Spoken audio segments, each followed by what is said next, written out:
দারিয়াস রাজি হয়ে দানিয়েল তবুও ঈশ্বরের কাছে প্রার্থনা করলো এবং তাকে বন্দী করা হলো।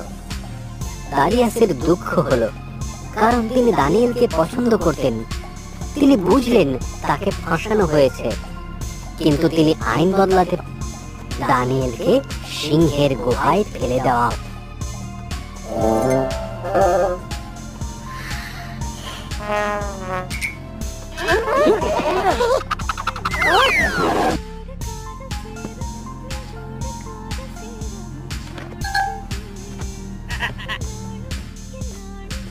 সিংহগুলো হুঙ্কার দিচ্ছিল আর দানিয়েলের কাছে এগিয়ে যাচ্ছিল।